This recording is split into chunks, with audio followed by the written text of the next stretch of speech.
बिस्मिल्लाहिर्रहमानिर्रहीम। अस्सलामु अलैकुम वरहमतुल्लाहि वबरकातुहू। तफ़हीमात जो सिंधी तर्जुमो मौलाना सैयद अबुल आला मौदूदी रहमतुल्लाह अलैहि जे मज़मून ऐं मक़ालात मां हिकिड़ो मज़मून जंहिंजो तफ़हीमात जो सिंधी उनवान आहे इस्लाम में इबादत जो तसव्वुर। मौलाना साहब लिखे थो त इस्लाम इंसान जे मज़हबी तसव्वुरनि में इबादत जो तसव्वुर सभ खां पहिरियों ऐं अहम तसव्वुर आहे, पर वधीक सही इहो आहे त मज़हब जो बुनियादी तसव्वुर इबादत ई आहे। इहो ई सबबु आहे जो अॼु ताईं इंसान ज़ात जे जेतिरनि मज़हबनि जो पतो पियो आहे, तोड़े खणी उहे तमामु वहशी क़ौमुनि जा वहम ऐं विसविसा हुजनि या आला दर्जे जी तमदुन वारनि क़ौमुनि जा मुक़द्दस अक़ीदा हुजनि, उन्हनि मां हिकु बि इबादत जे तसव्वुर ऐं तख़य्युल खां ख़ाली न आहे। इल्मुल इंसान ऐं आसार क़दीमा जे तलाश ऐं जुस्तजूअ जे सिलसिले में पुराणे खां पुराणे तहज़ीब वारनि क़ौमुनि जूं जेके हालतूं मालूम थियूं आहिनि से इन ॻाल्हि जी गवाही ॾियनि थियूं त जेतोणीकि उहे क़ौमूं अक़ल ऐं शऊर जे सफ़ा इब्तिदाई दर्जे में हुयूं, पर उन हालत में बि उन्हनि पंहिंजे वसआर कंहिं न कंहिंखे ज़रूरु माबूद बणायो आहे ऐं को न को इबादत जो तरीक़ो ज़रूरु अख़्तियार कयो आहे। बल्कि इल्मुल इंसान जी ताज़ी तहक़ीक़ मां त अजीब हक़ीक़त खुले थी त पहिरीं इंसानी तहज़ीब वारनि क़ौमुनि में ख़ालिस तौहीद जो अक़ीदो मिले थो ऐं उहे शिरक जे असरनि खां बिल्कुलु पाक आहिनि। ॾिसो किताब इल्मुल अक़वाम मुसन्नफ़ा डॉक्टर बैरन उमर रॉल्फ एरनफिल्स छपियल अंजुमन तरक़ी उर्दू दिल्ली, उहा क़ुरान जे उन बयान जी पूरी तस्दीक आहे त इंसान जो शुरूआती मज़हब तौहीद आहे ऐं शिरक बाद जी पैदावार आहे। उन तहक़ीक़ 19वीं सदीअ जे फ़लसफ़े मज़हब जो नज़रियो ऊंधो करे छॾियो, क़दीम क़ौमुनि खे छॾियो। अॼु बि केतिरा ई इंसान गिरोह ज़मीन जे मुख़्तलिफ़ कुंडुनि में रहनि था जो अक़ली ऐं ज़हनी एतबार खां क़दीम तरीन क़ौमुनि जे सितह ते आहिनि, या ईअं चइजे त पंहिंजे ज़िंदगीअ में इंसान ज़ात जे बिल्कुलु इब्तिदाई दौर जो नक्शो पेश कनि था। उन्हनि में मुश्किल सां का अहिड़ी जमायत ॾिठी वई आहे जा महबूद ऐं इबादत जे तसव्वुर खां पूरी तरह ख़ाली हुजे। तंहिं करे इहा हक़ीक़त नाक़ाबिल इनकार आहे त इंसान क़दीम तरीन वहशत ऐं ॼटपाईअ खां वठी जदीद तरीन तहज़ीब ऐं अख़लाक़ियात ताईं जेतिरनि जुगनि ऐं ज़माननि मां गुज़रियो आहे, तन मां हर दर्जे जे ऐं दौर में इबादत जो तसव्वुर साणस गॾु गॾु रहियो आहे, जेतोणीकि उन जी शिकिल ऐं सूरत में बेशुमार फ़र्क़ ऐं तब्दीलियूं थियूं आहिनि। गौर करणु घुरिजे त ईअं छो आहे त इबादत हिकु फितरी जज़्बो आहे।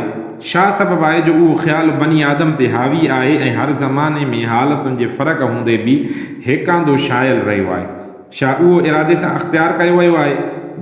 जे ईअं हुजे हा त समूरी इंसानियत ते उन जी ईअं हावी थियणु नामुमकिन हुजे हा। यानी इबादत जो हिकिड़ो फितरी जज़्बो जेकॾहिं छो जो इरादे तौरु अख़्तियार कयल शयुनि में कॾहिं बि पूरो इतफ़ाक़ नथो थी सघे। इंसान जे अख़्तियार कयल शयुनि मां हिकु बि अहिड़ी न मिलंदी जंहिं ते हर दफ़े ऐं हर दौर जूं हड़ई इंसानी जमायतूं हेकांदियूं गॾु हुजनि ऐं उहे कंहिं बि रीति तसव्वुर में नथो अचे त हर ज़माने जे मिड़नी माण्हुनि हिकु आलमगीर कॉन्फ्रेंस करे पाण में इहो तइ कयो हुजे त हू कंहिंजी इबादत ज़रूरु कंदा, तोड़े जो महबूद मुख़्तलिफ़ ऐं इबादत जा तरीक़ा खोड़ सारा हुजनि। तंहिं करे जेकॾहिं इहा शइ अख़्तियारी नथी थी सघे त आसानीअ सां मञणो पवंदो त इबादत जो जेको जज़्बो आहे इंसान जे अंदरि हिकिड़ो फितरी जज़्बो आहे। जीअं इंसान खे बुख फितरी तौरु लॻंदी आहे ऐं उनखे मिटाइण लाइ हू खाधो ॻोल्हींदो आहे, जीअं उनखे गर्मी ऐं सर्दी सताईंदी आहे त उनखां बचण लाइ हू छांव ऐं लिबास ॻोल्हींदो आहे, ऐं जहिड़ी तरह अंदर जे इज़हार लाइ फितरी तौर ते इंसान लफ़्ज़नि ऐं इशारनि खां कमु वठंदो आहे, बिल्कुलु अहिड़ी तरह इबादत जो जज़्बो बि इंसान में फितरी तौरु पैदा थींदो आहे ऐं उनजे तस्कीन लाइ हू कंहिं महबूद खे ॻोल्हींदो आहे ऐं उनजी इबादत कंदो आहे। पर जीअं त असां बुख ऐं सर्दी गर्मीअ जे अहसास ऐं इज़हार जे ख़्वाहिश जे मामले में ॾिसूं था त फितरत जो असरु घणे क़दुरु सिर्फ़ु उन तलब जे हद ताईं रहे थो जेका इंसान खे खाधे कपिड़े ऐं इज़हार जे ज़रिए जे ॻोल्हा लाइ मजबूर करे थी। उहा ॻाल्हि सभिनी इंसाननि में साॻी आहे।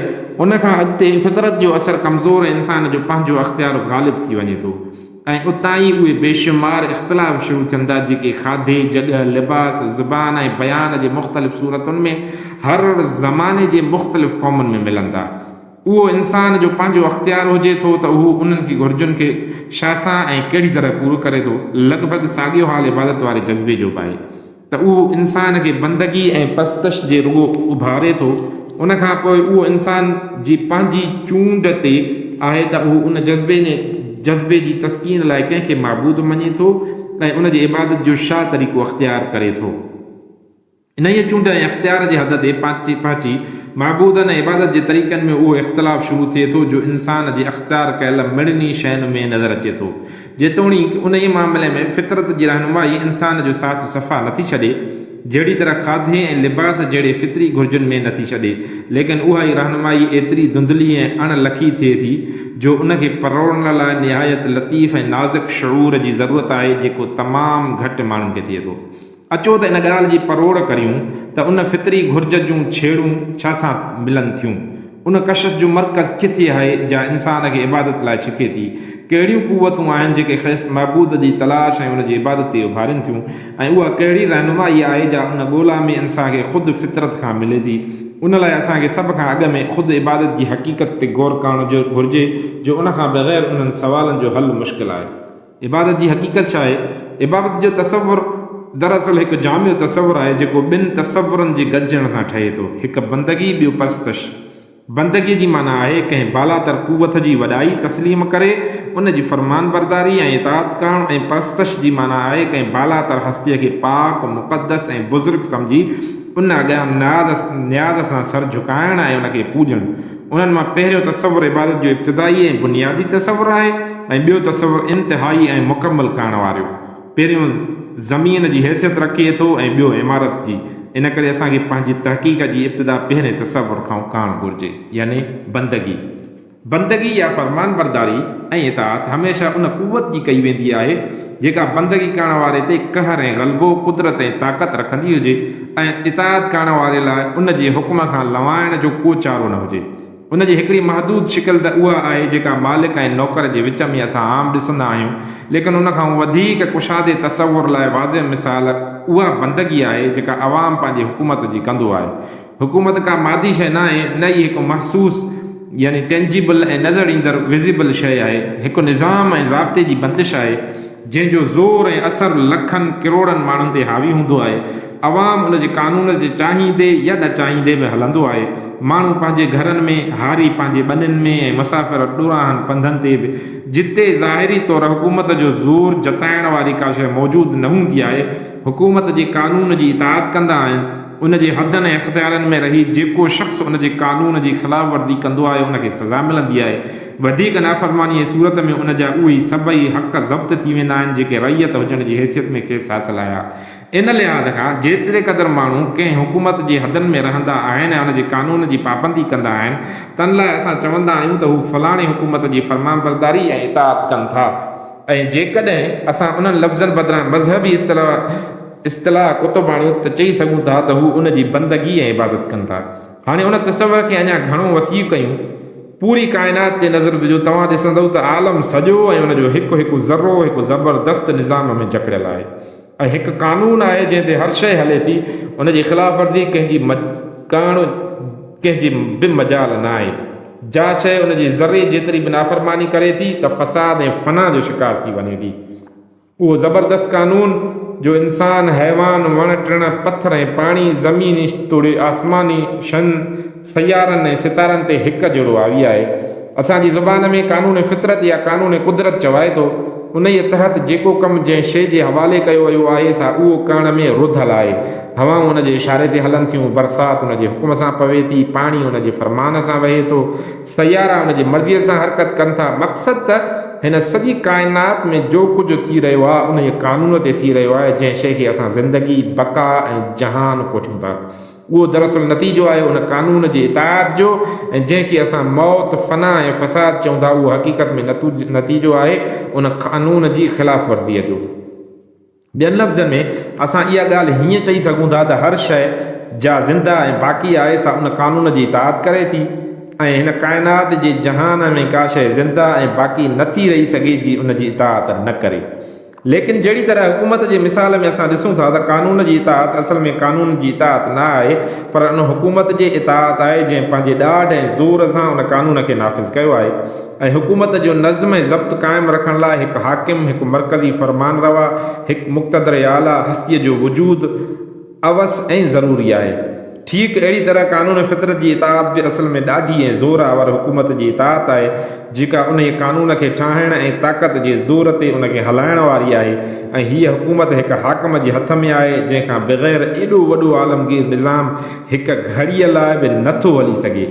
हिते जेकॾहिं असां कानून लफ़्ज़ इताअत खे मज़हबी इस्तिलाह इबादत सां बदिलायूं ऐं लफ़्ज़ हाकिम जी जाइ ते अल्लाह या ख़ुदा जो लफ़्ज़ रखूं त उहो चई सघंदासीं त समूरी काइनात ऐं उनजी हर शइ अल्लाह जी इबादत करे रही आहे ऐं हीअ अहिड़ी इबादत आहे जंहिं ते हर शइ जो वजूद ऐं बका जो दारोमदार आहे। काइनात जी का बि शइ ऐं मजमूई तौर ते सारी काइनात अल्लाह जी इबादत खां हिकु लम्हे लाइ बि गाफ़िल नथी थी सघे ऐं जे गाफ़िल थिए त हिकु झट लाइ बि बाक़ी नथी रही सघे। क़ुर शरीफ़ में उन बंदगीअ खे किथे इबादत सां तस्ताबीर कयो वियो आहे, किथे तस्बीह सां ऐं तक़दीस सां, किथे सुजूद सां ऐं किथे कुनूत सां। सो क़ुर में हंधि हंधि उन मज़मून जूं आयतूं आहिनि। वमा ख़लक़्तुल जिन्न वल इंस इल्ला लियअबुदून सूरह दारियात तर्जुमो आहे त मूं जिन्न ऐं इंसाननि खे उन जे करे पैदा कयो आहे त जीअं मुंहिंजी इबादत कनि। वलहू मन फिस समावाति वल अर्दि वमन इंदहू ला यस्तकबिरून अन इबादतिही वला यस्तहसिरून युसब्बिहून अल-लैल वन-नहार ला यफ्तरून सूरह अंबिया। तर्जुमो आहे त आसमाननि ऐं ज़मीननि में जेतिरी मख़लूक आहे जेके ख़ुदा वटि हाज़िर आहिनि सभु उन जा आहिनि ऐं उन जे इबादत लाइ नाफ़रमानी नथा कनि ऐं न थकिजनि था। राति ॾींहुं उन जी तस्बीह यानी तारीफ़ में मसरूफ़ आहिनि, कॾहिं उन में सुस्ती नथा कनि। युसब्बिहु लिल्लाहि मा फिस समावाति व मा फिल अर्दिल मलिकिल क़ुद्दूसिल अज़ीज़िल हकीम सूरह जुमा। तर्जुमो आहे त आसमाननि ऐं ज़मीननि में जा बि शइ आहे अल्लाह जी तस्बीह करे थी उन बादशाह जी जो पाक ग़ालिब ऐं हिकमत वारो आहे। अलम तर अन्नल्लाह युसब्बिहु लहू मन फिस समावाति वल अर्दि वत-तैरु सॉफ़ातिन कुल्लुन क़द अलिम सलातहू व तस्बीहहू वलिल्लाहि मुल्कुस समावाति वल अर्दि व इलल्लाहिल मसीर। तर्जुमो आहे सूरह नूर जी आयत आहे त छा तूं नाहे ॾिठो त जेतिरी मख़लूक आसमाननि ऐं ज़मीननि में आहे ऐं जेके पखी पर पखेड़े उड़ी रहिया आहिनि सभु अल्लाह जी तस्बीह बयानु करे रहिया आहिनि। सभु पंहिंजी नमाज़ ऐं तस्बीह जो तरीक़ो ॼाणनि था ऐं ज़मीन ऐं आसमाननि जी हुकूमत अल्लाह जे ई हथ में आहे ऐं सभिनी खे उन ॾांहुं ई वञिणो आहे। तुसब्बिहु लहु समावातु सबअु वल अर्दु वमन फीहिन्न व इन मिन शैइन इल्ला युसब्बिहु बिहम्दिही वलाकिन ला तफ़क़हून तस्बीहहुम सूरह बनी इसराईल। तर्जुमो आहे त सतई आसमान ऐं ज़मीन ऐं जेको कुझु उन्हनि में आहे सभु उन जी तस्बीह कनि था ऐं का बि शइ नाहे जा उन जी हमद जा गीत न ॻाईंदी हुजे पर तव्हां उन जी तस्बीह खे सम्झो था। वलहू मन फिस समावाति वल अर्दि कुल्लुन लहू क़ानितून। तव्हां अच्छा पुठियों थोरी ग़लती थी तर्जुमे में हमद जा गीत ॻाईंदी हुजनि ऐं का बि शइ नाहे जा उन जे हमद जा गीत न ॻाईंदी हुजे पर तव्हां उन जी तस्बीह खे सम्झो था। वलहू सम्झो नथा बहरहाल वलहू मन फिस समावाति वल अर्दि कुल्लुन लहू क़ानितून सूरह रूम। तर्जुमो आहे जंहिंजो त आसमान ऐं ज़मीन में जेको कुझु आहे सभु उन जो आहे, सभु उन जे हुकुम अॻियां झुकियल आहे। अश-शम्सु वल क़मरु बिहुस्बान वन नजमु वश-शजरु यस्जुदान सूरह रहमान में आहे त सिज ऐं चंड हिकु हिसाब सां चकर हणनि था ऐं वण ऐं सितारा सजदे में आहिनि। ॿियो तर्जुमो आहे त छा माण्हुनि ख़ुदा जे ख़लक़ल शयुनि मां कंहिं शइ ॾांहुं बि नाहे ॾिठो जिन जा पाछा साॼे ऐं खाॿे झुकनि था ॼण अल्लाह जे अॻियां सजदो पिया कनि ऐं आजिज़ी ज़ाहिर करे रहिया आहिनि। जेतिरा जानदार ऐं मलाइक आसमाननि ऐं ज़मीननि में आहिनि सभु अल्लाह खे ई सजदो कनि था ऐं संदसि हुकुम खां नाफ़रमानी नथा कनि ऐं पंहिंजे रब खां जेको मथाऊं आहे ॾुजनि था ऐं जो खेनि हुकुम ॾिनो वियो आहे हुकुम ॾिनो वञे थो ईअं ई कनि था। सूरह नहल जो आहे इहा आयत जो तर्जुमो ऐं ॿियो सूरह हज जी आयत जो तर्जुमो आहे त छा तूं नथो ॾिसी त जेका मख़लूक आसमाननि में आहे ऐं जेका ज़मीन में आहे ऐं चंड ऐं सितारा चंड ऐं सिज ऐं सितारा ऐं जबल ऐं वण ऐं जानवर ऐं केतिरा ई सारा नेक माण्हू ऐं केतिरा उहे बि जे पंहिंजी नाफ़रमानी जे करे अज़ाब जा हक़दार थी चुका आहिनि उहे सभु जा सभु अल्लाह जे अॻियां सर झुकाइनि था। सूरह हज जो तर्जुमो आहे। उन खां बाद सूरह रात जो तर्जुमो आहे त ज़मीन ऐं आसमान में जेतिरियूं बि शयूं आहिनि सभु जीअं तीअं बि अल्लाह खे ई सजदो कनि थियूं। हीअ इबादत उहे सजदा ऐं तस्बीहूं सभई साहदार ऐं बेजान शूर वारनि ऐं बेशूर शयुनि ते हिकु जेतिरा हावी आहिनि। ऐं इंसान बि उन ते ईअं ई मजबूर आहे जीअं मिटीअ जो हिकु ज़र्रो, पाणीअ जो हिकु फुड़ो ऐं गाह जो हिकु तीलो। इंसान चाहे ख़ुदा जे क़ाइल हुजे या मुनकर, ख़ुदा खे सजदो कंदो हुजे या पथर खे, अल्लाह जी पूॼा कंदो हुजे या कंहिं ॿिए जी, जॾहिं हू फितरत जे कानून ते हले थो ऐं उन ते ई जीए थो त लाज़मी तौर हू ॼाणी वाणी या अणॼाणाईअ में रंज सां या राज़ सां ख़ुदा जी इबादत करे थो। उन जे अॻियां ई सर झुकाए थो ऐं उन जी तस्बीह में लॻल आहे।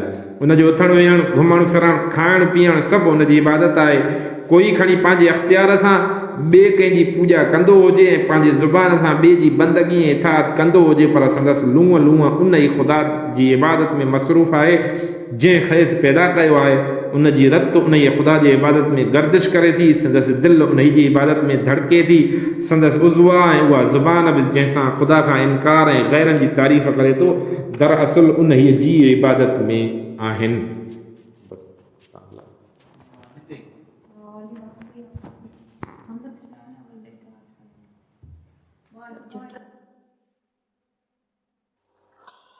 बंदगीअ जो सिलो, इन इबादत जो अजर ऐं सिलो ख़ुदा जे तरफ़ां छा मिलंदो आहे? ज़िंदगी, रिज़्क़ ऐं बका जी सघ, जेतिरियूं शयूं ख़ुदा जे कानून ते हलनि थियूं ऐं संदसि बंदगी कनि थियूं, से ज़िंदा ऐं बाक़ी रहनि थियूं ऐं खेनि बका जो उहो वसीलो अदा कयो वञे थो जंहिंखे असां पंहिंजी ॿोलीअ में रिज़्क़ चऊं था।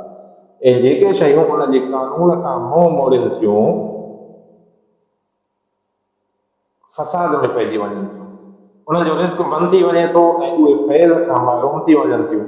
उहो मामिलो काइनात जी हर शइ सां थिए थो ऐं उन में वण टिण, पथर ऐं पाण, हैवान ऐं इंसान, कुफ्र ऐं शिरक करण वारे जे विच में कोई फ़र्क़ु न आहे। क़ुरान पाक में आहे, वमा मिन दाब्बतिन फिल अर्दि इल्ला अलल्लाहि रिज़्क़ुहा व यअलमु मुस्तक़रहा व मुस्तौदअहा। सूरह हूद। तर्जुमो आहे, जंहिंजो ज़मीन ते हलण वारी का बि शइ अहिड़ी न आहे जंहिंजो रिज़्क़ अल्लाह जे ज़िम्मे न हुजे। अल्लाह हर कंहिंजे ठिकाणे खां वाक़िफ़ आहे ऐं सौंपण वारी जॻह बि ॼाणे थो। ॿी आयत आहे, या अय्युहन नास उज़्कुरू निअमतल्लाहि अलैकुम हल मिन ख़ालिक़िन ग़ैरुल्लाहि यर्ज़ुक़ुकुम मिनस समाइ वल अर्द ला इलाहा इल्ला हुव फअन्ना तुफ़कून। सूरह फातिर। तर्जुमो आहे, इंसानो पाण ते अल्लाह जी नेमत यादि कयो, छा अल्लाह खां सवाइ को ॿियो ख़ालिक़ आहे जेको ज़मीन ऐं आसमान खां तव्हांखे रिज़्क़ ॾींदो हुजे? उन खां सवाइ कोई मबूद न आहे, पोइ तव्हां केॾा भटकाया था वञो। सूरह मुल्क जी आयत आहे, वल्लज़ी जअल लकुमुल अर्द ज़लूलन फमशू फी मनाकिबिहा व कुलू मिन रिज़्क़िही। तर्जुमो आहे, त उहो ई आहे जंहिं ज़मीन खे तव्हां लाइ फरमान बरदार ऐं कंट्रोल में बणायो, उन करे तव्हां उन जी वेकिराइप ते हलो ऐं पोइ उन जो रिज़्क़ खाओ। सूरह नमल जी आयत आहे, मन यब्दअल ख़ल्क़ सुम्मा युईदुहु व मन यर्ज़ुकुकुम मिनस समाइ वल अर्द अइलाहुम मअल्लाह क़ुल हातू बुरहानकुम इन कुंतुम सादिकीन। तर्जुमो आहे, त केरु आहे जेको मख़लूक़ खे पहिरियों भेरो पैदा करे थो ऐं पोइ उनखे वरजाए थो, ऐं केरु आहे जेको तव्हांखे आसमान ऐं ज़मीन मां रिज़्क़ रसाए थो? छा अल्लाह खां को ॿियो मबूद आहे? अगरि तव्हां सचा आहियो त पंहिंजो दलील पेश करियो। सूरह मुल्क जी 19 खां 21 ताईं आयत आहे, त वलम यरो इला तय्र फ़ौक़हुम साफ़ातिन व यक़बिल मा युमसिकुहुन्ना इल्ला अर्रहमान इन्नहु बिकुल्लि शैइन बसीर। अम्मन हाज़ल्लज़ी हुव जुन्दुन लकुम यंसुरुकुम मिन दूनिर रहमानि इनिल काफ़िरून इल्ला फ़ी ग़ुरूर। अम्मन हाज़ल्लज़ी यर्ज़ुकुकुम मिन अमसक रिज़्क़हु बल लज्जू फ़ी उतुव्विन व नुफ़ूर। तर्जुमो आहे, जंहिंजो त छा उहे माण्हू पखियुनि खे नथा ॾिसनि जेके उन्हनि जे मथां पर पखेड़े ऐं वेढ़े उॾामनि था? रहमान खां सवाइ कोई नाहे जो उन्हनि खे संभालियो अचे। उहो हर शइ जी संभाल करण वारो आहे। उहो रहमान खां सवाइ ॿियो केरु आहे जेको तव्हांजो लश्कर बणिजी तव्हांजी मदद करे थो? मगर काफ़िर आहिनि जो धोखे में पियल आहिनि। जेकॾहिं अल्लाह पंहिंजो रिज़्क़ बंदि करे छॾे त केरु आहे जो तव्हांखे रिज़्क़ ॾेई सघे थो? पर काफ़िर सरकशी ऐं नाफ़रमानीअ ते ॼमिया थी थियनि। इन मां इहा ॻाल्हि बि पधरी थिए थी त जहिड़ी तरह इंसान बंदगीअ में ॿियनि शयुनि सां गॾु आहे, तहिड़ी तरह उन बंदगीअ जे अजर ऐं मुआवज़े में बि हू उन्हनि सां शामिल रखियो वियो आहे। इनाम जूं सूरतूं जेके मुख़्तलिफ़ आहिनि, उहे असल में गुंजाइश ऐं हाजत जे फ़र्क़ जे करे आहिनि। लेकिन सूरत जे फ़र्क़ खां हटी हक़ीक़त खे ॾिठो वञे त मालूम थींदो त जीअं हिकु वणु, हिकु जानवर ऐं हिकु पखी ऐं गाह जे हिकु पन जी ज़रूरत ऐं गुंजाइश पटाईंदड़ अल्लाह उन जी संभाल, मदद ऐं रिज़्क़ रसाई करे रहियो आहे, ईअं ई इंसान ते बि संदसि घुर्जार पंहिंजी नेमत करे थो उन्हीअ में इंसान खे ॿी मखलूक जे भेट में जेकॾहिं का फज़ीलत आहे त फ़क़ति उहा इनाम जी सूरत जे एतबार खां आहे, न कि इनाम जी हक़ीक़त जे लिहाज़ सां। ऐं सूरत इनाम जी हक़ीक़त इहा आहे त उहा हर शइ जे तबियत ऐं हाज़त वटां मुनासिब आहे। हिकु कुएं ते जेको इनाम फरमायो वियो आहे, इनाम जी उहा ई सूरत संदसि फितरत ऐं ज़रूरत सां मुनासिबत रखे थी। ॿी का बि सूरत जंहिंखे असां बहितर सम्झूं था, उहा उन लाइ इनाम न पर सज़ा थी पवंदी। वधि खां वधि नेमतुनि वारो हिकु इंसान जेको आराम पंहिंजे गुलनि वारी सेज ते महसूसु करे थो, उहो ई आराम हिकु नंढे खां नंढो पखी पंहिंजे कखनि वारे आखेरे में महसूसु करे थो। गुलनि वारी सेज कखनि वारे आखेरे ते लखे भेरा सफ़र करे, पर हक़ीक़त में आखेरे वारे जी सघ खे साम्हूं रखी संदसि घुर्ज पूरी कई वई आहे। इन ई हैसियत में ॿिन्ही ते ख़ुदा जो इनाम हिकु करो आहे। वरी उहो ई मामिलो काफ़िर ऐं शुक्रगुज़ार मोमिन ऐं मुशरिक सां बि हिकु जेतिरो आहे।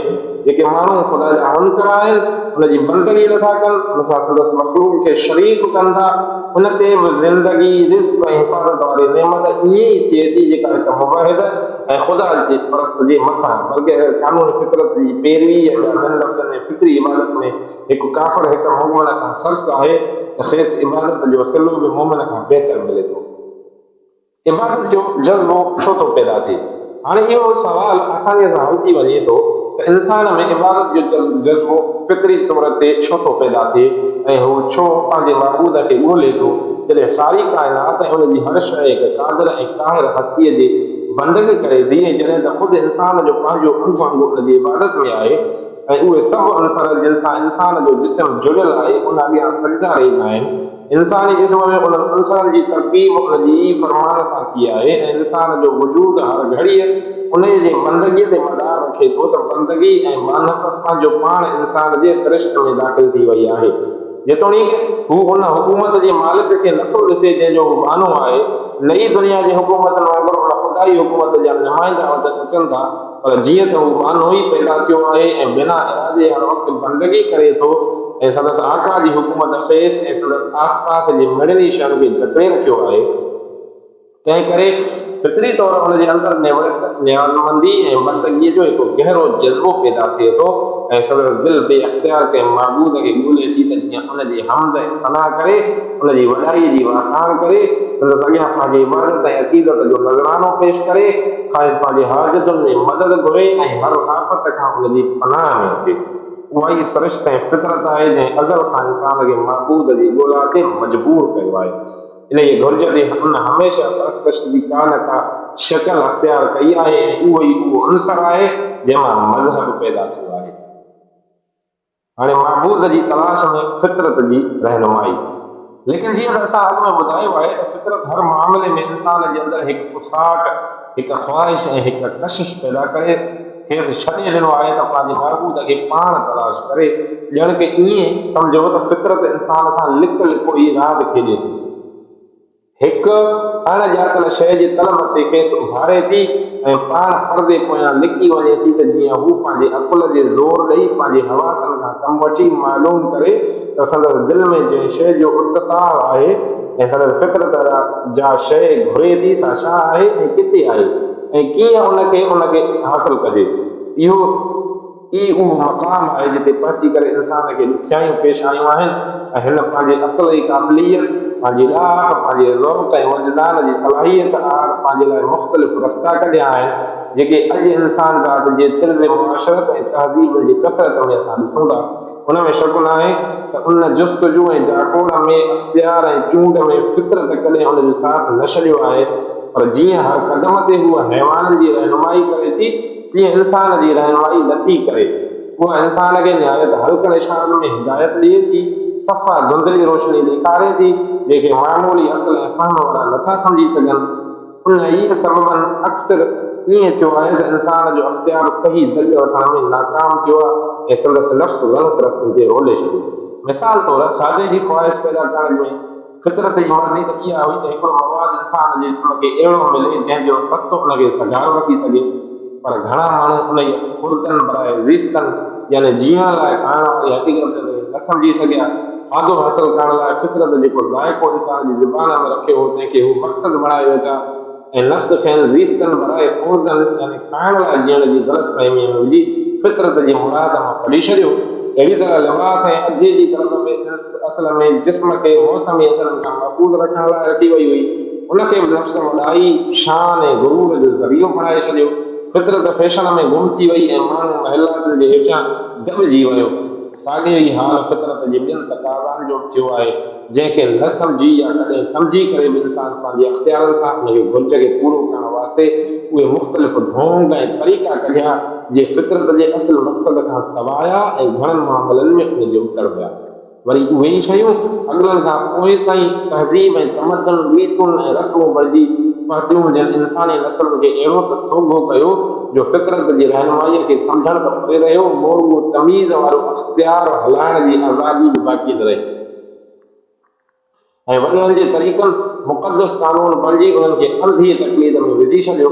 हालांकि फितरत जहिड़ी तरह पहिरियां इंसान खे हिदायत जा हल्का इशारा ॾेई रही हुई, सा अॼु बि ॾेई थी ऐं ॾींदी रहंदी, जंहिंखे अक़ल सलीम थोरी घणी इज्तिहाद सां सम्झी सघे थो। महबूद ॾांहुं फितरत जा इशारा। महबूद जी ॻोल्हा वारी फितरी ख़्वाहिश जे मामले में बि ईअं थियो आहे। जॾहिं इंसान इबादत जे जज़्बे में बेचैन थी पंहिंजनि लाइ कंहिं महबूद खे ॻोल्हणु शुरू कयो त फितरत पंहिंजे उन लतीफ़ अंदाज़ में खेसि हक़ीक़ी महबूद जो ॾस पतो ॾियणु लॻी त तुंहिंजो महबूद उहो आहे जंहिं तोखे पैदा कयो आहे, जेको तोखां बालातर आहे, जंहिंजी कुवत अॻियां तूं हीनो आहीं, जो हर शइ ते वस वारो आहे, जो तोखे ऐं हर साह वारे खे रोज़ी ॾिए थो, जेको पंहिंजे हुस्न ऐं जमाल खूबी ऐं ख़ूबसूरतीअ सबबि हर लिहाज़ खां तुंहिंजी साराह ऐं वखाण जो हक़दार आहे, जंहिंजो नूर सिज चंड ऐं सितारनि खे रोशनी ॾिए थो, जंहिंजो जमाल पंहिंजे जलवनि सां दुनिया जहान खे जोत ऐं जोबन ऐं निज़ारनि खे निखार बख़्शे थो, जंहिंजो जलाल पाणीअ जी मौज, हवा जे तूफ़ान, ज़मीन जी गर्दिश, पहाड़ जी बुलंदी, शींहं जी दरंदगी ऐं नांग जी दहशत में पंहिंजी शौक़त जो इज़हार करे थो, जंहिंजी रबूबियत मां जे सीने में मुहबत ऐं शफ़क़त बणिजी, ॻऊं जे थड़नि में खीर बणिजी, पत्थर जे जिगर में पाणी बणिजी ज़ाहिर थिए थी। उहे लतीफ़ इशारा हर ज़माने में मुख़्तलिफ़ सोच सम्झ वारनि माण्हुनि खे ॾिना विया ऐं हर कंहिं पंहिंजे वसआर मुख़्तलिफ़ आरनि पारनि सां उन बुझारत खे भॼण जी कोशिशि कई। जॾहिं इंसान पंहिंजे इब्तिदाई फितरी हालत यानी स्टेट ऑफ नेचर में हुयो त हू उन्हनि इशारनि खे साफ़ सम्झंदो हुयो ऐं उन हिकिड़े महबूद अॻियां झुकंदो हुयो जंहिं ॾांहुं ही इशारा थी रहिया हुआ। पर जॾहिं हू उन हालत खां अॻिते वधियो ऐं दलील जी राह ते हलणु लॻो त संदसि परेशानियूं शुरू थियूं। इंसान जूं परेशानियूं। कंहिं उन्हनि सिफ़तनि वारे महबूद खे ज़मीन ते ॻोल्हियो ऐं पहाड़नि, दरियाहनि, वणनि ऐं जानवरनि ते मोहिजी पियो, जिनसी उज़वनि सां अक़ीदत रखणु लॻो, बाहि जी तपस्या करणु लॻो, हवा खे सजदा करणु लॻो ऐं धरती माता वारो अक़ीदो रखियो, मतिलबु त आस पास जे नज़ारनि में ई अटकी पियो। कंहिंजी नज़र उन खां अॻिते वधी, उहो ज़मीन जे महबूदनि मां मुतमइन न थियो। हिन ॾिठो त उहे सभु शयूं त हिन वांगुरु ई कंहिं ॿिए जी ताबेदारी में आहिनि ऐं पंहिंजे बका लाइ ॿिए जूं मोहताज आहिनि। उन्हनि वटि छा रखियो आहे जो उन्हनि अॻियां झोल झलियूं ऐं अक़ीदत में परेशानी निभायूं। ईअं आख़िर इंसान ज़मीन खे छॾे आसमान ते पंहिंजे महबूद खे ॻोल्हियो, सिज खे ॾिठो, चंड खे नज़र वधी, आसमानी सयारनि ऐं सितारनि जी चमक ॾिठी ऐं चयो त उहे इबादत जे लाइक़ आहिनि। लेकिन जेको उन खां वधीक बारीक ॿीन ऐं दूर अंदेश हुयो, तंहिंखे आसमान वारनि जो हाल बि ज़मीन वारनि खां घणो मुख़्तलिफ़ नज़र न आयो। हिन चयो त उहे भली बुलंद ऐं बरतर सही, रोशन ऐं रोशनी कंदड़ सही, लेकिन पंहिंजे इख़्तियार सां छा था करे सघनि। हिकु मुक़ररु कानून, को तय थियल निज़ाम हेठि गर्दिश कंदा वञनि। सिज खे हेॾी अज़मत ऐं अहमियत हुजे वक़्त ताईं उहा मजाल नाहे ॾी त ओभर बजाए कंहिं ॾींहुं ओलह खां उभरी अचे या पंहिंजे मदार खां हिकु अधु इंच सुभी वञे। चंड कॾहिं ईअं न करे सघियो आहे त जेको ॾींहुं उनजे सन्हे उभरण जो आहे उन ॾींहुं पूरो बणिजी उभरे, या पहिरें वारो चंड कॾहिं 24 जो थी चमके। अहिड़ी तरह ॿियो को सयारो बि पंहिंजे मुक़ररु गर्दिश खां कर जेतिरो बेतजावुज़ नथो करे।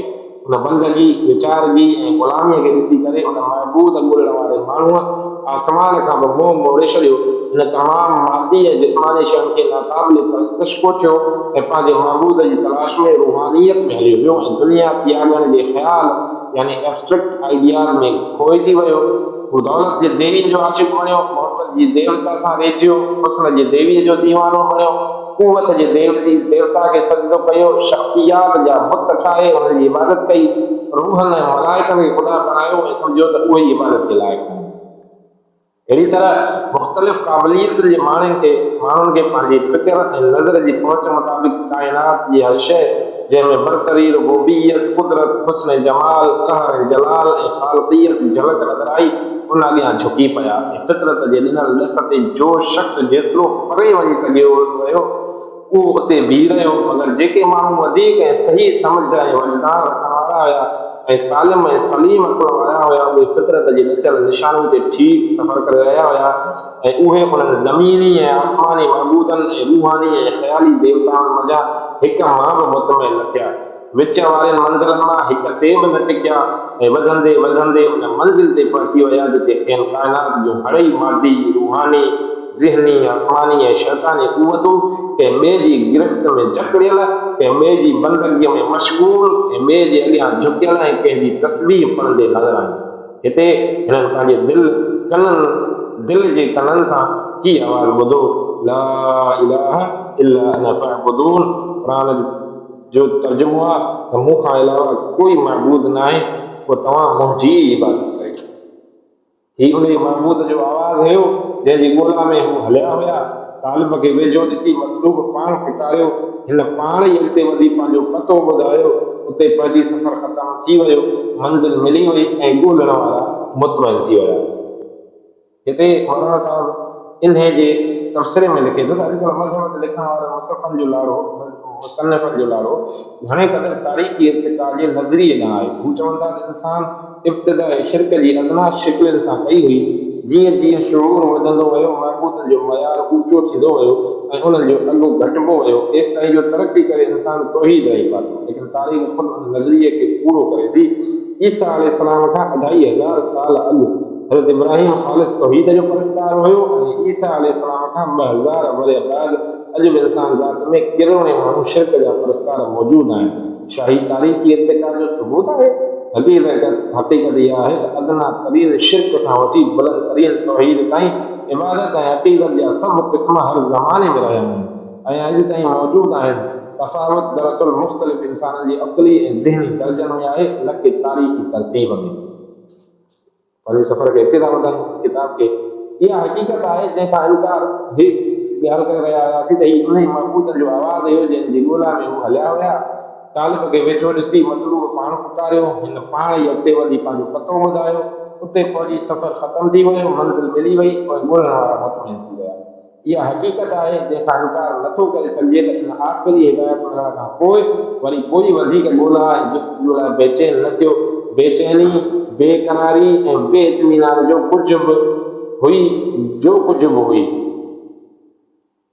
विच वारे मंज़िल में हुई आख़िरी मंज़िल ते पहुची हर दिलि गवाही ॾिनी त जंहिं शइ जी ॻोल्हा हुई उहा इहा आहे हाणे कंहिं ॿी जी तलाश जी हाजत न आहे अला बिज़िक्रिल्लाहि तत्मइन्नुल क़ुलूब इंसान पंहिंजे महबूद जी ॻोल्हा में जेसिताईं हिक ख़ुदा ताईं न पहुतो बेचैन रहियो बेइत्मीनान रहियो पर जॾहिं वाहिद ख़ुदा खे लॻाई त दिलजाए थियसि वरी कॾहिं अहिड़ी ॻोल्हा जी तड़प न थियसि ख़ुदा ताला ई अल्लाह ताला ई हक़ीक़ी महबूद आहे हाणे सुवाल इहो आहे त इएं छो थियो छा सबबु आहे जो महबूद जी ॻोल्हा जो हीउ सफ़र अल्लाह ताला खां सवाइ कंहिं ॿिए ते ख़तमु न थियो ऐं अल्लाह ताईं पहुची करे अहिड़ो ख़तमु थियो जो वरी कंहिं ॿिए जी जुस्तजू दिलि में पैदा ई न थी गौर करण सां हुनजो हिकु ई सबबु सम्झ में अचे थो त इंसान खे जेके फितरी जज़्बो परस्तश ते मजबूर करे थो हुनजो असुलु मक़सदु अल्लाह जी ई परस्तश आहे जेसिताईं उहो उन हक़ीक़ी महबूद ताईं नथो पहुचे मुतमइन नथो थिए ऐं नथो थी सघे इहा ॿी ॻाल्हि आहे त अकुल ऐं फ़िक्र जी अणवसाई या तासुब ऐं हथ या वॾनि जी अंधी पैरवी किन माण्हुनि ते उहा बेइत्मीनानी महसूस थियणु नथी ॾे जीअं त असां मथे चई चुका आहियूं त इंसान जे अंदरि परस्तश जो फितरी जज़्बो पैदा ई इन करे थिए थो जो संदसि हर पासे जो ज़रो ज़रो अल्लाह जी बंदगीअ में मशगूल आहे अहिड़ी हालत में जॾहिं हिकु ज़ालिम ऐं जाहिल इंसान ख़ुदा खां अणवाक़िफ़ थी ॿिए जी परस्तश लाइ झुके थो त हुनजे आस पास जो कोई उनसर एतिरे क़दुरु जो ख़ुदि हुनजे पंहिंजे जिस्म जो को हिसो सदर साथ नथो ॾे हू जिन पेरनि सां पंहिंजे हथरादू महबूदनि ॾांहुं वधे थो उहे ख़ुदा जी इबादत में हलनि था जिन हथनि सां न्याज़ करे थो उहे ख़ुदा जी बंदगीअ में लुॾनि था जंहिं पेशानी सां हुनखे सजदो करे थो सा ख़ुदा जे सजदे में झुकियल हूंदी आहे। जंहिं ज़बान सां हुनजी तारीफ़ करे थो उहा ख़ुदा जी वाखाण ऐं तस्बीह में मसरूफ़ हूंदी आहे। अहिड़ी हालत में हुनजी सारी पेशकश ऐं तारीफ़ हिकु कूड़, हिकु तोहमत ऐं हिकु बहतान, हिकु ठॻीअ जो ठाह हूंदी आहे, जंहिं जे कूड़ हुजण ते काइनात जो ज़रो ज़रो गवाही ॾींदो आहे। ख़ुदि इंसान जी फितरत हल्की ऐं अणलखी आवाज़ में बार बार खेसि तंबीह कंदी आहे त हीउ तूं कहिड़े धोखे में पइजी वियो आहीं। छा तोखे कंहिं बंदे जी बंदगी, परस्तार जी परस्तश, पैरोकार जी पैरवी कंदे हया नथो अचे? उफ़िल लकुम वलिमा ताअबुदून। परस्तश ऐं बंदगी गॾोगॾु। परस्तश दरअसल बंदगीअ जी शाख आहे, या पंहिंजी फितरत जी मर्ज़ीअ सां पंहिंजे असुल सां रहणु चाहे थी। जॾहिं इंसान पंहिंजी बेख़बरीअ सां शाख खे पंहिंजे वण खां जुदा कंदो आहे, यानी बंदगी हिकिड़े जी कंदो आहे या परस्तश ॿिए जी, त उहो फ़र्क़ु ऐं जुदाई सरासर फितरत जे ख़िलाफ़ आहे।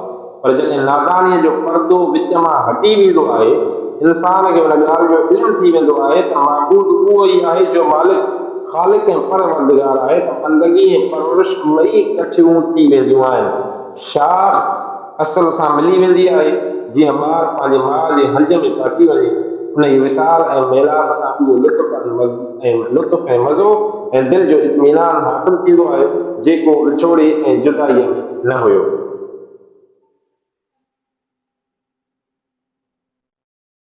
ख़िलाफ़त ऐं नियाबत। बंदगी ऐं परस्तश जी उहा ई ॿधी आहे जंहिंसां इंसान खे ॿी मख़लूक़ ते शरफ़ हासिल थिए थो ऐं हू उन रुतबे ते पहुचे थो जंहिंखे ख़ुदा ताला पंहिंजी ख़िलाफ़त ऐं नियाबत कोठियो आहे। जीअं त ख़ुदा जे बंदगी त इंसान पंहिंजो पाण बिना इरादे या अख़्तियार हूअं ई करे थो, ऐं ठीकु ईअं ई करे थो जीअं बेअकुल हैवान, बेशऊर वण, बेजान पथर कनि था। उन में उन्हनि जे विच में कोई फ़र्क़ु न आहे, ऐं उन जे बंदगीअ जो जेको इनाम आहे उन में बि हू ॿी मख़लूक़ खां मुमताज़ न आहे। पर फ़र्क़ु ऐं तफ़ावत, बरतरी ऐं शरफ़ जो कुझु इहो आहे इन ॻाल्हि में आहे त ॿियनि शयुनि में जे उबतड़ जो अकुल ऐं शूर, इरादे ऐं अख़्तियार जी आज़ादी ऐं इल्म जी क़ुवत इंसान खे ॾिनी वई आहे, उन खां कमु वठी हू उन खे सुञाणे जंहिंजो हू बानो आहे ऐं जंहिंजे हू बे अख़्तियार बंदगी करे थो, मर्ज़ीअ सां बि हुनजी इबादत ऐं परस्तश करे थो। अगरि हिन ईअं न कयो ऐं पंहिंजी अक़ल ऐं इल्मी सघ सां पंहिंजे मालिक जी मारिफत हासिल न कयाई ऐं पंहिंजे अख़्तियार सां हुनखे छॾे वञी ॿियनि जी बानप कयाई, त पोइ शरफ़ छाजो, पोइ त हू जानवरनि खां बि घटि थी वियो। लहुम क़ुलूब ला यफ़क़हून बिहा वलहुम अअयुन ला युबसिरून बिहा वलहुम आज़ान ला यस्मऊन बिहा उलाइका कल अनआम बल हुम अदल्ल उलाइका हुमुल फासिकून। सूरह आराफ। पंहिंजे लेखे अकुल ऐं इल्मी सघ में को शरफ़ ऐं बरतरी न आहे, उहो त फ़क़ति शरफ़ हासिल करण लाइ हिकिड़ो ज़रियो आहे जंहिं इंसान खे उहा क़ाबिलियत ॾिनी आहे त उन खां सही कमु वठी हू बेख़बरीअ वारी बंदगीअ खां मथे चढ़ी अख़्तियारी इबादत जे इंसानी मक़ाम ते पहुची सघे। पर जॾहिं इंसान उन जे ज़रिए खे ग़लति कमु वरितो ऐं उनखे छॾे करे जंहिंजो हू बानो आहे उन्हनि जी इबादत अख़्तियार कई जंहिंजो हक़ीक़त में हू बानो न आहे, त हू हैवानी मक़ाम खां किरी पियो। हैवान गुमराह त हू न हुयो, हीउ गुमराह थी वियो। हैवान मुनकर त न हुयो, हीउ मुनकर बि थी वियो। हैवान काफ़र ऐं मुशरिक बि न हुयो, पर हीउ उहो बि थी पियो। हैवान जंहिं मक़ाम ते पैदा कयो वियो हो उन ई मक़ाम ते ई रहियो आहे, मगर इंसान हुजण जी हैसियत सां जेका ड्यूटी इंसान खे करणी हुई सा हुन न कई। उटलंदो हेठि लहंदो वियो। तरक़ीअ लाइ हिन खे जेको अकुल जो औज़ार ॾिनो वियो हो सो हिन इंसानी तरक़ीअ लाइ कुतुब न आंदो, बल्कि हैवानियत में अॻिते वधण लाइ कमु आंदो। हिन दूरबीन इन करे ठाही त जेतिरे ताईं हैवान परे ॾिसी सघनि था, इंसान उन खां बि परे ताईं ॾिसी सघनि। हिन रेडियो ईजाद कयो त जीअं हैवान खां बि वधे परे परे ताईं ॿुधी सघे। हिन रेल ऐं मोटर ठाहियो त जीअं हैवान खां वधीक मुफ़ासिलो तय करे सघे ऐं उहो बि बिना तकलीफ़ जे। हिन हवाई जहाज़ ठाहियो त जीअं उॾामण में पखियुनि खां गोए खणी वञे। बहरी जहाज़ ठाहे मच्छियुनि खां बि तेज़ ऐं महफ़ूज़ तरणु सिखियो। हिन हथियार ठाहिया त जीअं ॿेड़ में दरिंदनि खां खटी वञे। हिन ऐश ऐं इशरत जा सामान कठा कया त जीअं जानवरनि खां वधीक लुत्फ़ ऐं मज़े सां जीए। पर छा हू एॾियुनि सारियुनि तरक़ियुनि हूंदे बि हैवानी मक़ाम खां कुझु मथे थियो आहे? इल्म ऐं अकुल सां मादी जहान में हू जेॾियूं ज़रूरतूं पूरियूं करे थो, से सभु जूं सभु त उन जी फितरत जे कानून हेठि आहिनि, जंहिं हेठि इल्म ऐं अकुल खां सवाइ इंसान हैवान हिकु महदूद पैमाने ते उहो सभु कुझु करे थो। पोइ उहो त साॻियो ई बिना इरादे बंदगी वारो मक़ाम थियो जंहिं ते हैवान आहे। फ़र्क़ु सिर्फ़ु एतिरो आहे त हैवान नंढे दर्जे वारी बंदगी कई ऐं हल्के दर्जे वारो रिज़्क़ हासिल कयो, हुन अक़ुल ऐं इल्म जी ताक़त सां आला दर्जे जी बंदगी कई ऐं आला दर्जे जे रिज़्क़ जो हक़दार बणियो। हैवान खे गाह मिलंदो हुयो, हिन खे ताम मिलियो। हैवान खे खाबर ऐं खदर मिलंदो हुयो, हिन खे नफ़ीस कीड़ कपिड़ा मिलिया। हैवान खे आखीरे ऐं वथाण जे वाड़े में जाइ मिलंदी हुई, हिन खे बंगलनि ऐं महलनि में रहायो वियो। हैवान खे पैदल घुमणो पवंदो हो, हिन खे मोटर ॾिनी वई। उहो संदसि हैवानी बंदगी ऐं बिला इरादा इबादत जो काफ़ी इनाम आहे। पर ॾिसणो इहो आहे त तरक़ीअ जो जेको औज़ार खेसि ॾिनो वियो हो, तंहिं सां हिन तरक़ी छा कई।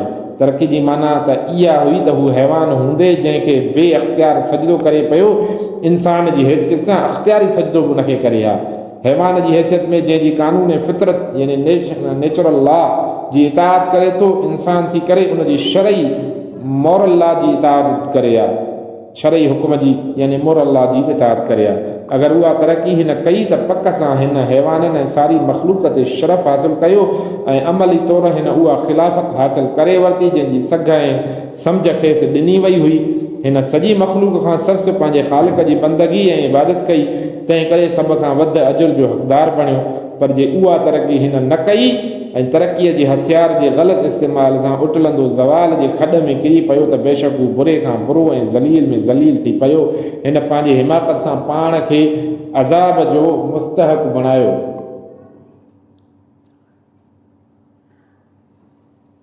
इहा ई हक़ीक़त आहे जंहिंखे सूरह तीन में बयानु कयो वियो आहे, लक़द ख़लक़नल इंसान फ़ी अहसन तक़वीम सुम्मा रददनाहु अस्फल साफ़िलीन इल्लल्लज़ीन आमनू व अमिलुस्सालिहाति फ़लहुम अज्रुन ग़ैरु ममनून। तर्जुमो आहे त बेशक असां इंसान खे तमामु सुहिणे अंदाज़ सां पैदा कयो आहे, पर पोइ उनखे असां हेठां फिटी करे छॾियो आहे। पर जिन ईमान आंदो ऐं चङा कम कया तन लाइ अणखुट अजुर आहे। सुहिणे अंदाज़ मां मुराद तरक़ीअ जी उहा क़ुवत ऐं सघ आहे जेका इंसान खे ज़मीन जी सभु मख़लूक़ खां वाधारी ॾिनी वई आहे। पर रुॻो सुहिणे अंदाज़ ते हुजणु अमली तरह तरक़ी न आहे। तरक़ीअ जो मदार उन ते आहे त इंसान उन क़ुवत ऐं हैसियत खां कमु वठी पंहिंजे ख़ालिक जी मारिफत ऐं सुञाण हासिल करे, जंहिंजी इंतिहाई मरतबे जो नालो ईमान आहे ऐं उन जे शरई हुकुम सां दुनिया में कमु करे, जंहिंखे अमल सालिह कोठियो वियो आहे। जंहिं उहो न कयो सो अदना दर्जे जी मख़लूक़ खां बि हेठाएं दर्जे में किरी पियो, ऐं जंहिं उहा तरक़ी कई उहो अजरे ग़ैर ममनून जो हक़दार थी वियो। यानी अहिड़ो अजुर जो कॾहिं बंदि थियण वारो न आहे, जेको दुनिया जी हिन ज़िंदगीअ खां वठी आख़िरत जी ज़िंदगीअ ताईं बिना पुॼाणीअ जे हले थो। बिना इरादे वारी बंदगीअ जे सिले में जेको अजुर मिले थो सो त पूरो थी वञे थो, मौत ताईं ज़िंदगी मिले थी ऐं हिकु ख़ासि हद ताईं रिज़्क़ मिले थो। पर मर्ज़ीअ सां कयल इबादत जी सिले में उहो ऐश मिले थो जेको कंहिं बि ख़लल खां पाक आहे। उहो रिज़्क़ मिले थो जंहिंजी बंदि थियण जो को ख़ौफ़ न आहे। इबादत जो पूरो मफ़हूम छा आहे? मथे जो कुझु बयानु कयो वियो आहे उन मां बि ॻाल्हियूं चिटियूं थी साम्हूं आयूं आहिनि। हिकु बंदगी यानी कानून फितरत जी ठीक पैरवी ऐं उन खां न हटणु, ॿियो परस्तश जेका पंहिंजे पूराए लाइ ॿियनि शयुनि जो मुहताज आहे। पहिरियों पंहिंजे हक़ीक़ी महबूद यानी हिकिड़े ख़ुदा ताला जी अहिड़ी सुञाण जा बिल्कुलु ख़ालिस हुजे जंहिंमें शिरक ज़रे जेतिरो बि न हुजे, जंहिंमें कुफ़्र इनकार शक ऐं गुमान ज़रे बराबरि बि गाॾण न हुजे, जंहिंमें ख़ुदा खां सवाइ कंहिंजो ख़ौफ़ न हुजे, कंहिंजे इनाम जी लालच न हुजे, एतमाद ऐं तवक्कल ॿिए ते न हुजे, कंहिंसां बि इलाहियत ऐं रुबूबियत वारो वास्तो न ॻंढियो वञे, कंहिंखे नफ़ो ऐं नुक़सान ॾींदड़ न सम्झो वञे ऐं कंहिंसां ॿानप वारो तालुक़ु न जोड़ियो वञे, उनजो नालो ईमान आहे। ॿियो, पंहिंजी ज़िंदगीअ जो अख़्तियार वारे शोबे में उन जे महबूद जे शरई हुकुम जी अहिड़ी रीति इबादत करणु जहिड़ी रीति मजबूरीअ में फितरत जे कानून जी इताअत कई वञे थी, त जीअं सारी ज़िंदगी हिकिड़े हाकिम, हिकिड़ी हुकूमत ऐं हिकिड़े कानून जे ताबे थी यक रंगो ऐं यक आवाज़ थी वञे ऐं उन में कंहिं बि हैसियत में दोरंगी ऐं नाहमवारी बाक़ी न रहे, उन खे अमल सालिह चवंदा आहिनि। उहे माण्हू ग़लति आहे जेको चवे थो त उहा इबादत सिर्फ़ु तस्बीह, मुसले ऐं दरगाह ख़ानकाह ताईं महदूद आहे। मोमिन सिर्फ़ु उन वक़्त ताईं इबादतगार न आहे हूंदो जॾहिं हू ॾींहं में 5 भेरा निमाज़ पढ़े थो ऐं साल में हिकिड़े महीने जा रोज़ा रखे थो, साल में हिकु दफ़ो ज़कात ॾिए थो ऐं उमिरि में हिकु दफ़ो हज करे थो। बल्कि हक़ीक़त में उन जी सारी ज़िंदगी इबादत ई इबादत आहे। जॾहिं हू कारोबार में हराम जे मुनाफ़नि खे छॾे करे हलाल जी रोज़ीअ ते राज़ी थिए थो त छा उहो इबादत नथो करे? जॾहिं हू मामलात में ज़ुल्म कूड़ ऐं ठॻीअ खां बची करे इंसाफ़ ऐं रास्तबाज़ी खां कमु वठे थो, छा उहा इबादत न आहे? जॾहिं हू ख़ुदा जे ख़ल्क़ जी इबादत ख़िदमत ऐं हक़दारनि खे हक़ ॾियारण लाइ पाण पतोड़े थो, त छा उहा इबादत न आहे? जॾहिं हू पंहिंजे किरदार ऐं गुफ़्तार में ख़ुदा जे कानून जी पैरवी ऐं उन जे हदनि जो लिहाज़ रखे थो, त छा संदसि हर क़ौल ऐं फ़ेल इबादत में शुमार न थींदो? सो हक़ीक़त इहा आहे त अल्लाह जे कानून जी पैरवी ऐं संदसि शरीयत ते अमल में इंसान दीन ऐं दुनिया जो जेको बि कमु करे थो, सो सरासर इबादत आहे। एतिरे क़दुरु जो बाज़ार में ॾेती लेती दुनिया मुआशरत में हिसेदारी बि इबादत आहे, मगर उहो इबादत जो नंढो दर्जो आहे। इन इबादत जो मिसाल ईअं आहे जीअं रैयत जा आम माण्हू पंहिंजे बादशाह जे कानून ऐं संदसि फरमाननि जी इताअत कंदा आहिनि। उनखां वॾो दर्जो उहो आहे त इंसानु पंहिंजे मालिक जो नौकर बणिजी वञे ऐं उन जे कानून जी न रुॻो पाण पैरवी करे, पर ॿियनि ते बि उहो नाफ़िज़ करण जी कोशिशि करे। संदसि आकामनि ते न फ़क़ति पाण अमल कंदड़ बणिजे, बल्कि दुनिया में उहो लागू करण जी कोशिशि करे। उन जी हुकूमत में न सिर्फ़ु पाण अमन इताअत ऐं वफ़ादारी सां रहे, पर पंहिंजे दिलि ऐं ज़हन ऐं हथ जे ज़ोर सां अमन क़ाइमु करणु, बिगड़ियल रियाया जो सुधारो ऐं बाग़ी ऐं सरकश माण्हुनि सां बि निबिरे ऐं उन ख़िदमत में पंहिंजो तन मन ऐं धन सभु कुझु निसार करे। وكذلك جعلناكم أمة وسطا لتكونوا شهداء على الناس ويكون الرسول عليكم شهيدا। सूरह बक़रा तर्जुमो आहे। ऐं अहिड़ी तरह असां तव्हांखे बहितरीन उम्मत बणायो त जीअं तव्हां माण्हुनि ते गवाह बणिजो ऐं रसूल तव्हां ते गवाह बणिजे। गवाह मुराद छा आहे? यानी पंहिंजी ज़ुबान, अख़लाक ऐं किरदार सां ऐं ज़िंदगी भर जी समूरे रवैये सां ऐं वरी पंहिंजी क़ुर्बानियुनि सां, महिनतुनि ऐं जफ़ाकशनि सां इस्लाम जी सचाईअ ते गवाही ॾियो। हिकु तरफ़ सारी दुनिया जे अॻियां पंहिंजे क़ौल ऐं अमल सां इस्लाम जो इज़हार करियो ऐं ॿिए तरफ़ इस्लाम जी राह में महिनत करे उहो बि साबित करियो त तव्हां वाक़ई उन दीन ते ईमान आंदो आहे ऐं तव्हां लाइ उहा हिकु अहिड़ी सचाई आहे जंहिं ते तन मन धन सभु कुझु क़ुर्बान करे सघिजे थो। هو سماكم المسلمين من قبل وفي هذا ليكون الرسول شهيدا عليكم وتكونوا شهداء على الناس وأقيموا الصلاة وآتوا الزكاة واعتصموا بالله। तर्जुमा सूरह हज जी आयत आहे। उन ई तव्हांजो नालो पहिरियां बि मुस्लिम रखियो हो ऐं हिन किताब में त जीअं रसूल तव्हां ते गवाही थिए, गवाह थिए ऐं तव्हां माण्हुनि ते गवाह थियो। कोई नमाज़ क़ाइमु करियो, ज़कात ॾियो ऐं ज़कात ॾियो ऐं अल्लाह जे रस्ते ते ॼमिया रहो। الذين مكناهم في الأرض أقاموا الصلاة وآتوا الزكاة وأمروا بالمعروف ونهوا عن المنكر। सूरह हज जी आयत आहे। तर्जुमो आहे उहे जिन खे असां ज़मीन में ताक़त बख़्शींदासीं हू नमाज़ क़ाइमु कंदा, ज़कात ॾींदा, नेकीअ जो हुकुम कंदा ऐं बुराई खां रोकींदा। इहा आहे उन इबादत जी हक़ीक़त जंहिंजे बारे में माण्हुनि सम्झो आहे त उहा रुॻो नमाज़, रोज़ो ऐं तस्बीह जो नालो आहे ऐं दुनिया जे मामलात सां उनजो को वास्तो न आहे। हालांकि रोज़ो, नमाज़ ऐं हज, ज़कात ऐं ज़िक्र, तस्बीह इंसान खे उन वॾी इबादत लाइ सगारो करण वास्ते तरबियती कोर्स आहिनि जेके इंसानी ज़िंदगीअ खे हैवानियत जे मक़ाम खां मथे खणी इंसानियत जे आला मक़ाम ते पहुचाईंदा ऐं हिन खे मजबूरी ऐं अख़्तियार ॿिन्ही में पंहिंजे मालिक जो इताअत गुज़ार ऐं फरमान बरदार बानो बणाईंदा ऐं हिन खे हक़ीक़त बादशाह जी हुकूमत जो अहिड़ो मुलाज़िम बणाईंदा जो उन जी ख़िदमत हू पंहिंजे साह ऐं शरीर सां हयातीअ जे हर लम्हे में करे थो। जॾहिं इंसान इबादत सां उन मर्तबे ते पहुचे थो त खेसि उहो शरफ़ हासिल थी वञे थो जंहिंमें काइनात जी का बि शइ उन जे बराबरीअ जी दावा नथी करे सघे। मलाइक बि संदसि मक़ाम खां हेठि हुजनि था। हू दुनिया में अमली तौरु ख़ुदा जो ख़लीफ़ो हूंदो आहे। हिनखे ख़ुदा खां सवाइ कंहिंजे अॻियां हथु फैलाइण जी ज़िलत न ॾिनी वेंदी आहे। हिन जी ॻिचीअ में ख़ुदा जी ग़ुलामीअ खां सवाइ कंहिंजी ग़ुलामीअ जो ॻटु नाहे हूंदो। हिन जी पेरनि में ख़ुदा जी ज़ंजीर खां सवाइ कंहिंजी ॿेड़ी वधल नाहे हूंदी। हिन जो ॻाटु ख़ुदा जे हुकुम खां सवाइ कंहिंजे हुकुम अॻियां नथो झुके। हू ख़ुदा जो ग़ुलाम ऐं सभिनी जो आका हूंदो आहे। हू ख़ुदा जो हुकुम मञींदड़ पर सभिनी जो हाकिम हूंदो आहे। हिनखे ख़ुदा जी तरफ़ां ख़ुदा जी ज़मीन ते हुकूमत जो हक़ हूंदो आहे। हू फ़िरौन ऐं निमरूद जीअं बाग़ी ऐं ज़ालिम न हूंदो आहे, बल्कि पंहिंजे रब पारां ज़मीन ते नाइब हूंदो आहे ऐं हक़ सां उहो फ़र्ज़ अदा कंदो आहे। وعد الله الذين آمنوا منكم وعملوا الصالحات ليستخلفنهم في الأرض كما استخلف الذين من قبلهم وليمكنن لهم دينهم الذي ارتضى لهم وليبدلنهم من بعد خوفهم أمنا يعبدونني لا يشركون بي شيئا। सूरह नूर जंहिंजो तर्जुमो आहे अमामा जेके माण्हू ईमान आणनि था नेक अमल बि कनि था तन सां अल्लाह जो वाइदो आहे त हू खेनि अहिड़ी तरह दुनिया में हुकूमत ऐं बादशाही ॾींदो जहिड़ी तरह अॻूणनि खे हुकूमत ॾिनी हुआई ऐं ज़रूरु जेको दीन हिन संदनि लाइ पसंदि कयो आहे तंहिंखे मज़बूतीअ सां क़ाइमु कंदो ऐं यकीनी तौरु उन्हनि जे ख़ौफ़ खे अमन में बदिलाईंदो। उहे मुंहिंजी बंदगी कनि ऐं ॿिए कंहिं बि शइ खे मूं सां शरीक न कनि। उहो त दुनिया जो इनाम आहे ऐं आख़िरत जो इनाम छा आहे, उहो हीअ आहे। वमन युति अल्लाह व रसूलहु व यख़्शा अल्लाह व यत्तक़िहि फउलाइका हुमुल फाइज़ून। सूरह नूर आहे जंहिंजो तर्जुमो आहे ऐं जंहिं अल्लाह ऐं हुन जे रसूल जी इताअत कई ऐं अल्लाह खां रिजो ऐं परहेज़ कयईं त अहिड़ा ई माण्हू कामयाबु आहिनि। रिजालुल्लाह तुल्हीहिम तिजारतुन वला बैउन अन ज़िक्रिल्लाह व इक़ामिस सलाति व ईताइज़ ज़काति यख़ाफ़ून यौमन ततक़ल्लब फ़ीहिल क़ुलूब वल अबसार लियजज़ियहुमुल्लाहु अहसन मा अमिलू व यज़ीदहुम मिन फ़ज़लिह। तर्जुमो आहे उहे माण्हू जिन खे को वापारु वड़ो अल्लाह जी यादि नमाज़ ऐं ज़कात खां गाफ़िल नथा करे सघनि, जेके ड्रिजनि था उन ॾींहं खां जॾहिं दिलियूं ऊंधियूं थी वेंदियूं ऐं अखियूं फिरी वेंदियूं। खेनि उमेद आहे त हिननि जेके अमल कया आहिनि तंहिंजो खेनि सुहिणो बदिलो ॾिनो वेंदो ऐं पंहिंजे फज़ल सां अञा घणो ॾिनो वेंदो। इबादत जो ग़लति मफ़हूम। अफ़सोस त इबादत जे उन सही ऐं हक़ीक़ी मफ़हूम खे मुसलमान विसारे वेठा। उन्हनि कंहिं ख़ासि अमालनि जो नालो इबादत रखी छॾियो ऐं सम्झायूं त बसि उन्हनि अमलनि खे अंजाम ॾियणु इबादत आहे ऐं ईअं करण सां इबादत जो हक़ अदा थी वञे थो। उन जी वॾी ग़लतफ़हमीअ आम ऐं ख़ासि खे धोखे में विझी छॾियो। माण्हुनि पंहिंजी वक़्त मां चंद घड़ियूं ख़ुदा जी इबादत लाइ कढी बाक़ी सॼो वक़्तु उन खां आज़ादु करे छॾियो।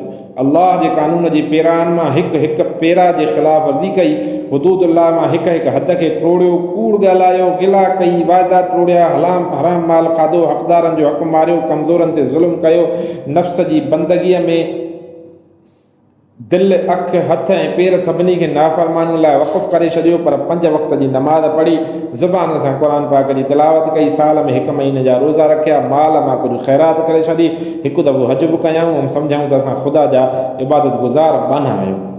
छा इन जो नालो ख़ुदा जी इबादत आहे त उन जे सजदे मां कंधु खणंदे ई हर बातिल महबूद अॻियां झुकी पओ। उन खां सवाइ हर ज़िंदा या मुर्दा खे हाजत रवा ऐं मुश्किल कुशा बणायो। हर उन शख़्स खे ख़ुदा बणायो जंहिंमें तव्हांखे थोरे बि नफ़े या नुक़सान ॾियण जी कुवत नज़र अचे। मानी गभीअ लाइ काफ़रनि ऐं मुशरिकनि अॻियां हथ जोड़ियो ऐं पेरे पओ। उन्हनि खे राज़िक़ सम्झो, उन्हनि खे इज़त ऐं ज़िलत ॾियण वारो सम्झो, उन्हनि जी कानून खे कानून सम्झो, छाकाणि त हू ताक़त रखनि था ऐं ख़ुदा जे कानून खे बिना हिजाब जे तोड़ियो। छा उहो ई तव्हांजो इस्लाम आहे ऐं तव्हांजे ईमान जो उहो शान आहे? उन ते तव्हां उन गुमान में आहियो त तव्हां ख़ुदा जी इबादत करियो था। अगरि इहो ई इस्लाम ऐं ईमान आहे त इहा ई अल्लाह जी इबादत आहे त पोइ उहा कहिड़ी शइ आहे जंहिं तव्हांखे दुनिया में बुछड़ो ऐं ख़्वार कयो आहे? कहिड़ी शइ आहे जेका तव्हांजे ख़ुदा खां सवाइ हर दर जी गदाई कराए थी? कहिड़ी शइ आहे तव्हांजे ॻिचनि में ग़ुलामी ऐं ज़िलत जा घोघा विझी रखिया आहिनि? चङनि माण्हुनि हुन जो उबतड़ ॿियो रस्तो वरितो। हू तस्बीह ऐं मुसलो खणी हुजरनि में वेही रहिया। ख़ल्क़ ख़ुदा जी गुमराहीअ में मुब्तला आहे। दुनिया में ज़ुल्म वधी रहियो आहे। हक़ जी रोशनी ते बातिल जी ऊंधे छांइजी रही आहे। ख़ुदा जी धरतीअ जे ज़ालिमनि ऐं बाग़नि जो कब्ज़ो थी रहियो आहे। ख़ुदा जे बाननि खां इलाही कानून बदिरां शैतानी कानून जी ताबेदारी कराई पई वञे। पर हीअ आहिनि जो नफ़ल मथां नफ़ल था पढ़नि, तस्बीह जे दाणनि खे धूणे रहिया आहिनि, हक़ जा होकरा त हणनि था, क़ुर रुॻो तिलावत जे सवाब ख़ातिर पढ़नि था, बरकत खण हदीसूं पढ़नि था, सीरत पाक ऐं उसवे सहाबा ते वाइज़ कनि था, मगर किसो खणण जे मज़े खां सवाइ ॿियो कुझु मक़सदु न अथनि। ख़ैर जी दावत, नेकियुनि जी दावत ऐं बुराइनि खां रोक ऐं जिहाद फ़ी सबीलिल्लाह जो सबक़ त हिननि खे न क़ुर में लभे थो न हदीस में। सीरत पाक ऐं सहाबा रज़िया जी ज़िंदगियुनि में बि खेनि अहिड़ी ॻाल्हि नज़र नथी अचे। छा इहा इबादत आहे? छा इबादत इहा आहे त बदकारीअ जे तूफ़ान तव्हांजे साम्हूं उथंदो हुजे ऐं तव्हां अखियूं बंदि करे मुराक़बे में मशग़ूल रहो? छा इबादत इनखे चवंदा आहिनि त गुमराहीअ जो सैलाब तव्हांजे हुजरे जे दीवारनि सां अचे लॻो हुजे ऐं तव्हां दर बंदि करे नफ़ल ते नफ़ल पढ़ंदा रहो?